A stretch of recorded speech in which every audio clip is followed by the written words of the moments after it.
Former Mumbai Police Commissioner Sanjay Pandey was sent to 9-day ED custody by a Delhi court on Wednesday in connection with illegal phone tapping case.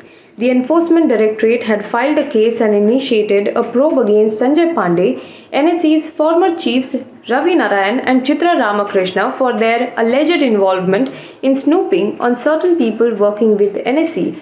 The Enforcement Directorate, which sought 14-day custody of former Mumbai top cop, told the court that Sanjay Pandey had resigned from the service in April 2000. Then there was a litigation between 2001 and 2006 regarding his service. Later, he moved VRS in 2007, which he withdrew in October 2008. The ED informed the court that Sanjay Pandey formed a company, ISEC Securities Private Limited, and incorporated it in 2001. The ED alleged that when this firm was incorporated, Sanjay Pandey was still in service even if he was not director of the company. The ED also alleged that he attended the office meetings and he was indirectly controlling operations of the company. The agency argued that the contract came in as facade. Uttar Pradesh Minister of State for Jal Shakti Department Dinesh Khatik is said to be considering resigning from the Yogi government. However, the Yogi Adityanath cabinet denied such speculations. PWD Minister Jitin Prasada is also said to be upset with the government over the transfer of his officer on special duty. Khatik is reportedly miffed over the transfers in his department and FIR on his supporters in Hastinapur. The department is headed by Minister Swatantra Dev Singh.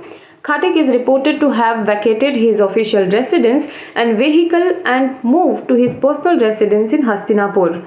ACS information Navneet Sehgal has termed reports of Khatik's resignation as a rumor. Sources said that PWD Minister Jitin Prasada is also very angry at the state government over the issue of the transfer of his OSD Anil Kumar Pandey, whom the state has sent back to the centre. Both ministers' phones were switched off till late on Tuesday night. Former Karnataka minister, the BJP's KS Eshwarappa, who had to step down from the post after a huge controversy following the suicide of a contractor, has been cleared by the police after investigation in the case.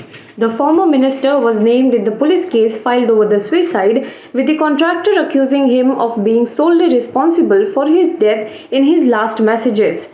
Santosh Patil had died by suicide on April 12th, and Eshwarappa, who was suspected to have a role in the matter, was cleared due to lack of evidence, the police said. A report in connection with the suicide has been filed at the Court of the Public Representatives. The minister, who was also accused of corruption, was forced to step down after intervention from the BJP's central leadership. Sources had indicated that the High Command had given clear directions to the state that Eshwarappa must step down to save the party's anti-corruption image. Two gangsters suspected to be among the shooters in singer Sidhu Moosewala's murder were killed in a shootout with the police near Amritsar today. 3 policemen were injured too. While Jagroop Singh Rupa was killed first, the other suspect, Manpreet Singh alias Mannu Kussa, continued to fire for about an hour before he was killed around 4 p.m. in a shootout that lasted more than 4 hours. In the crossfire, a news channel's camera person also got a bullet injury in his right leg. State Police Chief Gaurav Yadav also reached the site by the end of the encounter at Bhakna village, 20 kilometers from Amritsar. An AK-47 rifle, a pistol and a large number of bullets have been found at the spot, ADGP Pramod Ban, who heads Punjab Police's anti-gangster task force, told reporters at the site. The encounter started around afternoon as the task force had been tailing the 2 men. They were among 3 shooters who were still on the run. While these 2 were tracked down, Deepak Mundi has not been traced yet. The rest, there were at least 8 shooters, have been arrested. Ranil Wickremsinghe was today elected as new Sri Lanka president amid the massive economic crisis in the island nation. Wickremsinghe had been serving as the acting president after Gotabaya Rajapaksa had to resign. Official results showed that Wickremsinghe polled 134 votes. His main opponent, Dallas Alaha got 82 and the leftist front's leader, Anura Dissanayake, just 3.